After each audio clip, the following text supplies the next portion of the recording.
Wiggy time on the fly. What's up, everybody? Sean Wiggins here, alongside myself, Ref Hansen, because we're really the same person. This is the Russ Haas Memorial Show from 2002, February 2002.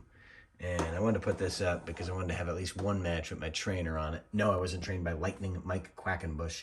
I'm not a Mexican and Japanese wrestling enthusiast. This is Dirty Don Montoya teaming with Reckless Youth. Teaming with Lightning Mike Quackenbush, and they are led to the ring by what you see before you. That's Chris Rockwell. He's got a pretty good rap sheet. He banged Alexa Thatcher. Good for him. And Rob Finkelstein. His gimmick here was fun athletic guy. FAG. Life imitating art. There's Doug. Doug rules. I don't have much background about this match. I haven't watched this match, and there it is. Mace, Yummy Boy, Chris Rockwell. The thought in the back was that Chris Rockwell was sucking off Rob Feinstein. That's the only reason he was on any of the shows. I like Rockwell, though. Chris, wherever you are, you're my guy. But that's what all the boys said about you. I'm sure he knew. I don't think he gave a shit. Here I am playing along. There's Mace Mendoza, one half of the Christopher Street Connection. Maybe my favorite tag team to referee for, just because I had so much fun doing it. I hated my body here. I hated my hair. I hated everything. I had white socks. I walked like an idiot. I was out of shape. But it was shows like this that, made me want to work harder. And their opponents, there she is, the sexiest woman in professional wrestling, if you don't count 45, 46 other women. Kristi Kiss and her tag team, the Big Unit. When you think of the Big Unit, you're thinking of the Midnight Express, Rock and Roll Express, Steiners, Big Unit. Big Unit was on this show solely because they had so many matches with the Haas brothers.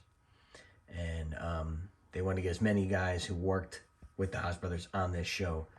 As for those of you who don't know who Russ Haas was Charlie's brother. And WWF signed the Haas brothers, Charlie and Russ, to a contract not too long before this.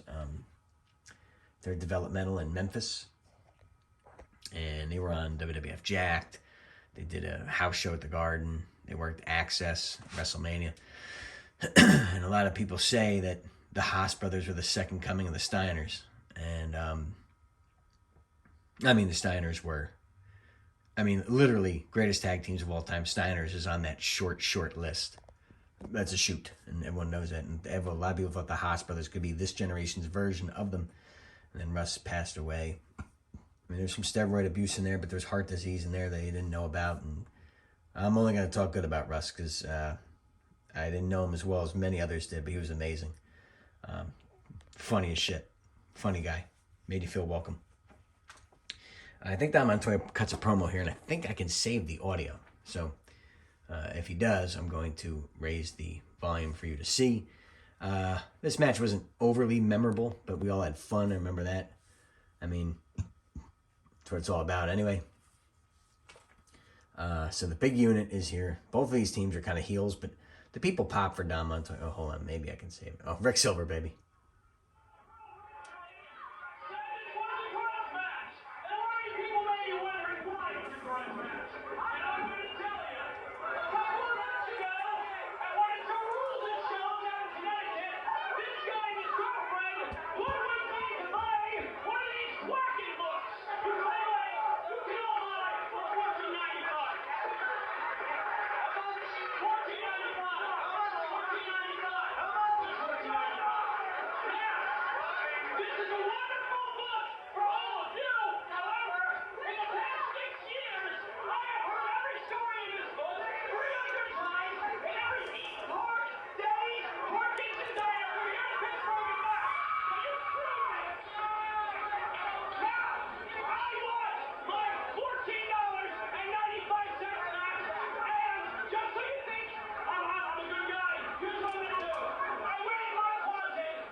Dick.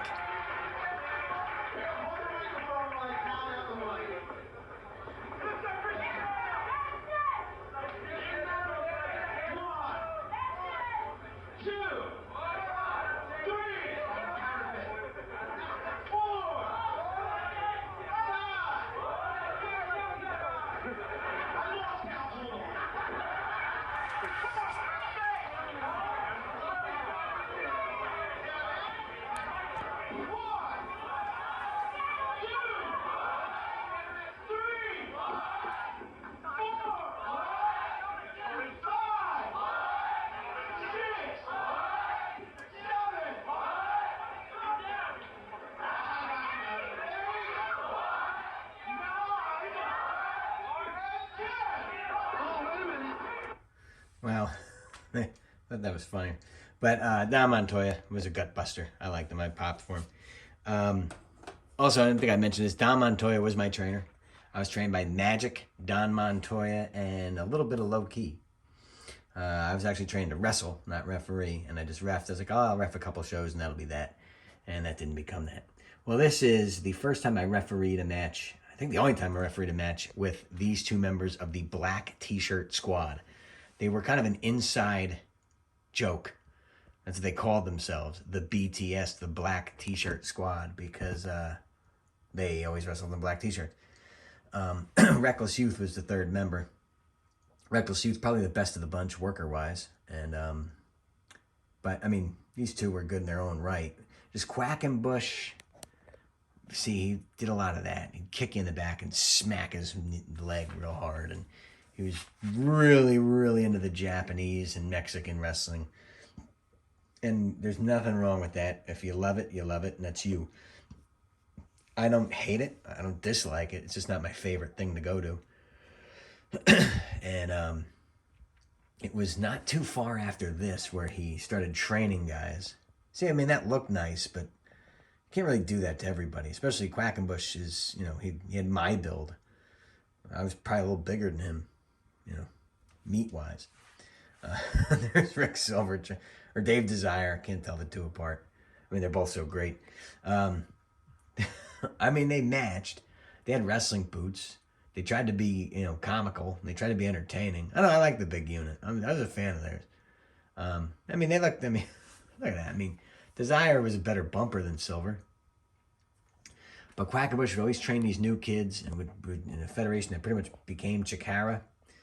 And it became just like every match looked the same.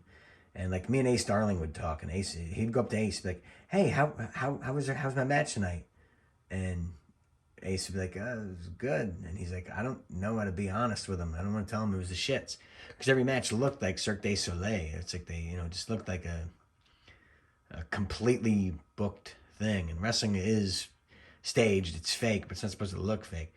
See, and this match just became all comedy. And smart by the four of them. Because there's so many other matches on this. This was a heavy packed event that I can remember. So if there's a million matches on the card, you want to stand out, and all the other ones pretty much didn't do comedy. But I don't know what they're going for here. Again, I haven't watched this match legitimately in about 17, 18 years. Not because I look like crap, but because VCR stopped existing in my life in around 2007. And these tapes pretty much have been sitting in a case, those Walmart plastic cases you buy for however many years.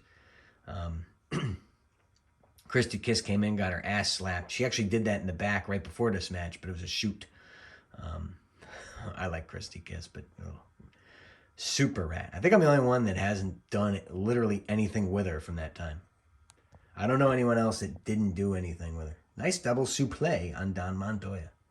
And Montoya could go. It's not like he couldn't. He could, he was good in there. Just didn't look the part. He didn't have the X factor. He lost all that weight. He used to be bigger than you see now. Lost all the weight and then put some of it back on. And he just could never gain any muscle. If he did, it'd be great because he was good on the stick. I thought he was good on the stick. He could be a baby face and he could work heel. See, the Quack could fly. He could do all that stuff. Just he doesn't look like a wrestler. He doesn't have that X factor. Doesn't have that X factor look. But I don't know. I haven't talked to Quack in way over 10 years. Wish him well. Hope he's doing well. Silver, and give Rick Silver a lot of credit. Guy who probably shouldn't have been in wrestling. And he did stuff like that. He always go to the top rope and do that plancha to the outside. He worked hard. He did. Dan Moffo, he used to just call him, he was like the new goof. And what is Kristi Kiss?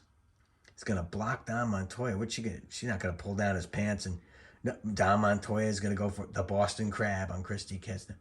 Oh, I don't remember that. Pop. The gays hate it. Kristi Kiss took some bumps in this match. She actually dressed up a little bit, too. I think this is the first time Kristi Kiss was in this building since it's on my channel, the Hit Squad against the Big Unit, where she broke her neck. Gabby Lee. Oh, babe, what is up? God, I miss you. She was here that night, obviously, because she's in the ring. Oh, she turns on Montoya. I forgot about that. Gabby Lee.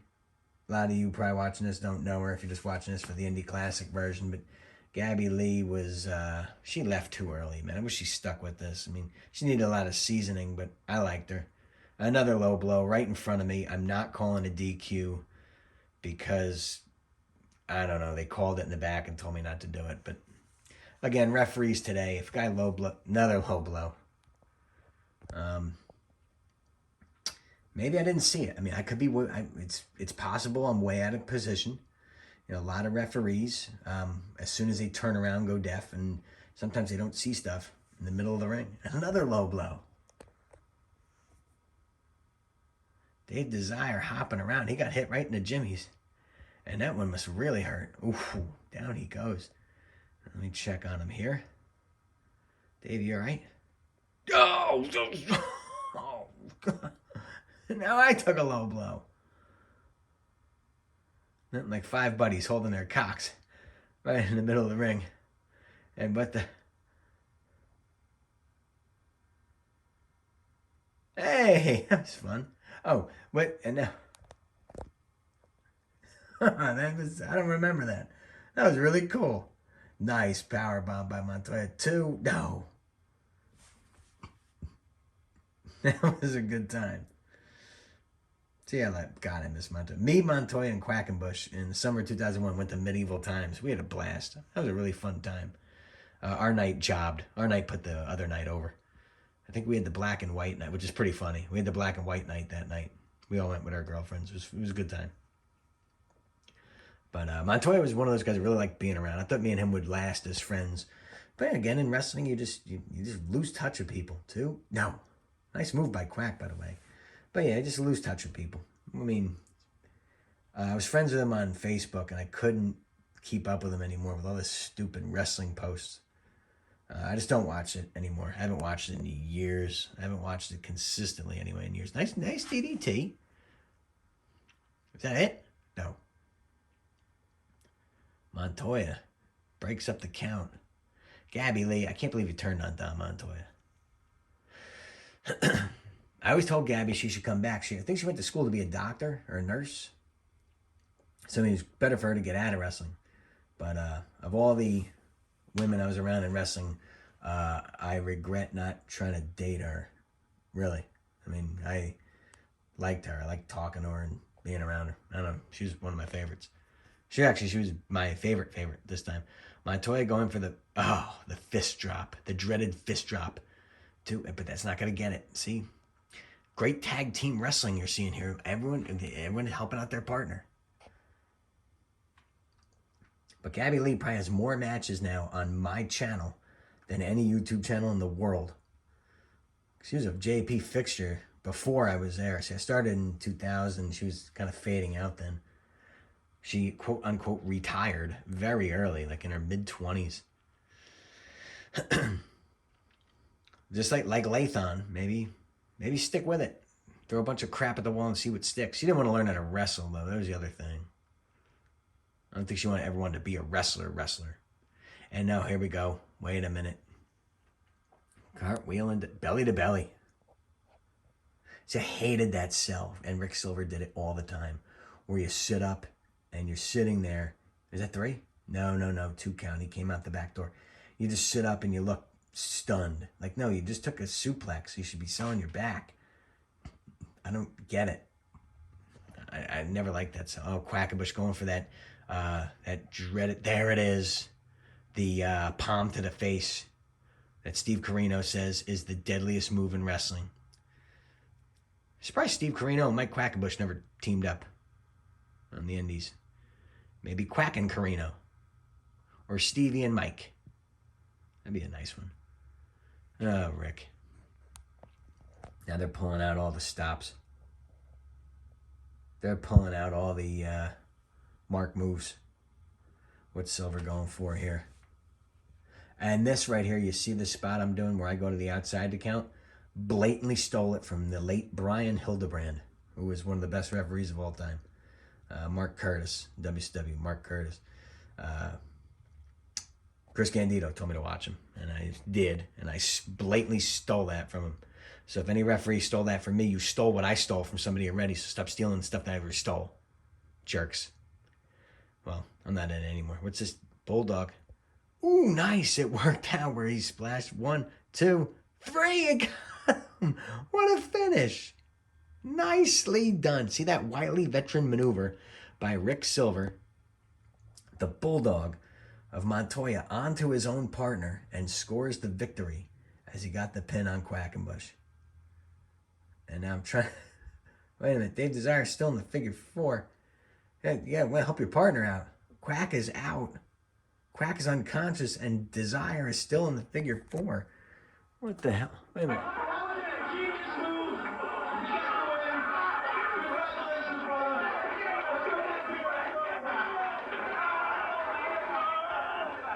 Montoya congratulating Rick Silver on a smart move, but nobody sees a chair. Right. He's going to leave his part. Well, ladies and gentlemen, I hope you enjoyed this indie classic. Arrivederci and ciao. I'm going to be signing off here. I hope you enjoyed that one. Thank you for watching. Drive safe.